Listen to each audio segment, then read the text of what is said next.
জমি দখল থেকে হকারদের জরিমানা অভিযোগের পাহাড় নিয়ে বিধায়কের দ্বারস্থ সাধারণ মানুষ। জমি দখলের অভিযোগ, জমি সংক্রান্ত সমস্যা, ট্রান্সফার নিয়ে জটিলতা থেকে শুরু করে রেল কর্তৃপক্ষের হকারদের জরিমানা একাধিক সমস্যা নিয়ে রবিবার শিলিগুড়ি সেবক রোডের ইন্টারন্যাশনাল মার্কেটে সরাসরি শঙ্করে বিধায়কের কাছে অভিযোগ জানালেন সাধারণ মানুষ। একের পর এক অভিযোগ শুনে সমস্যাগুলি খতিয়ে দেখে প্রয়োজনীয় পদক্ষেপের আশ্বাস দেন বিধায়ক। এদিনের অভিযোগ পর্বে বিশেষভাবে উঠে আসে বিজেপি নেতা নান্টু পালের বিরুদ্ধে জমি দখলের অভিযোগ। স্থানীয় কয়েকজন বাসিন্দার দাবি, জমি সংক্রান্ত বিষয়ে তারা সমস্যার মুখে পড়েছেন। যদিও অভিযোগের সত্যতা ও জমির মালিকানা সংক্রান্ত বিষয় প্রশাসনিকভাবে যাচাই করা প্রয়োজন। এর পাশাপাশি রেল এলাকার হকারদের রেল কর্তৃপক্ষের তরফে জরিমানা করা, কর্মস্থলে বা চাকরি ট্রান্সফার সংক্রান্ত সমস্যা, বিভিন্ন জমি সংক্রান্ত জটিলতা নিয়ে বিধায়কের কাছে অভিযোগ জানান সাধারণ মানুষ। একটা জমি আছে রজনী বাগানের ভেতরে, সোয়া কাঠা জমি আছে আমার শ্বশুরমশাইয়ের আর কি। তো আমরা 1981-এ আমার শ্বশুরমশাইয়ের জমিটা কিনেছিলেন আর কি।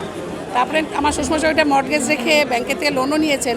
সেটা আমার শ্বশুরমশাই 2002-এতে মারা গেছেন। তারপরে সেই লোনটা আমরা 7 জন ওয়ারিশ মিলে পরিশোধ করে দিয়েছি। তো জমিটা ওরকমই আছে, আমাদের 3 দিকে ওয়াল, 3 দিকে ওয়াল দেওয়া আছে, সামনে তালা দেওয়া আছে গেটে। তো হঠাৎ 4 তারিখে নান্টু পাল মহাশয় আমার দেওর সুভাষ পাল ওর নামে থানায় ডায়েরি করে দিয়েছে যে আমরা নাকি ওনার জমি দখল করছি। কেন আমরা তখন বললাম ওনার জমি কেন দখল করবো, এটা তো আমাদের জমি, আমার জমি আমরা কেন দখল করবো। তো আমাদের ফাঁড়ি থানা থেকে ডেকেছিল, আমরা গেছিলাম, আমি আর আমার দেওর।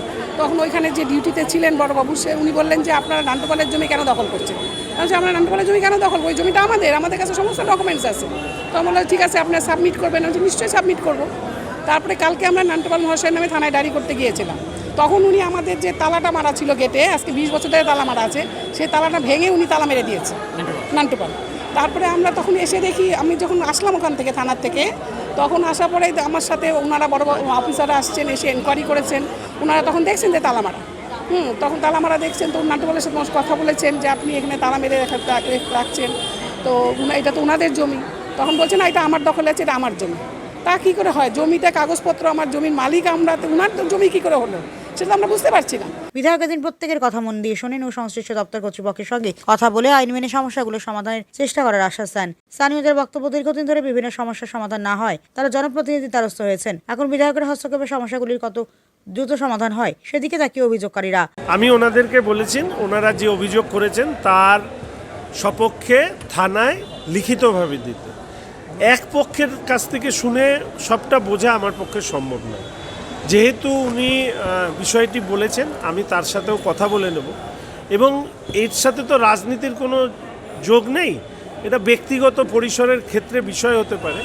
ফলে অবশ্যই সেই নিয়ে আমি কথা বলবো এবং পরবর্তীকালে অভিযোগ যদি সঠিক না হয় তাহলে তার রিপ্রেজেন্টেশন এক হবে। অভিযোগ যদি সঠিক হয় তাহলে দল আছে, দল সেই ব্যাপারে সিদ্ধান্ত নেবে।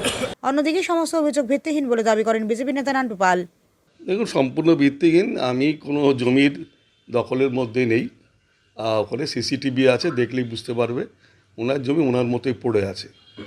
মূলত যেটা আমারই অভিযোগ, আমি গত 1 তারিখে থানায় অভিযোগ করেছিলাম, তার কপি আমার কাছে আছে, আপনারা পরে দেখে নেবেন। যে ওই পাশে একটা কামারের বাড়ি আছে, তিনি জমি যখন আমার মা জীবিতকালীন ওই জমিটা বায়না করে কানাইলাল পালের কাছে, ওদের বাবার কাছে। সেই জমিতে আমার সেন্টিমেন্ট হলো আমার মায়ের জন্ম ওখানে। আমার মা 1896 বছর আগে ওখানে ছিল। গান্ধীজি যখন এসেছিলেন তখনও আমার মা শিবমঙ্গল সিংহের বাড়ি বা নির্মণী প্রাইমারি স্কুলে পড়তো। রামাকান্ত মুখার্জির ভাড়াটিয়া ছিল। ওনারা 87-88 সালে রামাকান্ত মুখার্জির জমি এরা কিনেছেন। কেনার পরে ওর ছেলে আমার বন্ধু সুভাষ আমার সঙ্গে পড়াশোনা করেছেন। ওনার ওয়াইফ আমার ওয়াইফের আত্মীয়। সেই সূত্রে ওরা আমার বিক্রি করার জন্য এসেছিলেন। তো আমি অনেস্টলি সেটা কিনেছি। কিনার জন্য আমি কিনিনি, আমার মা কিনেছিল, বায়না করেছিল ওর বাবার থেকে, নিত্যানন্দ পাল থেকে।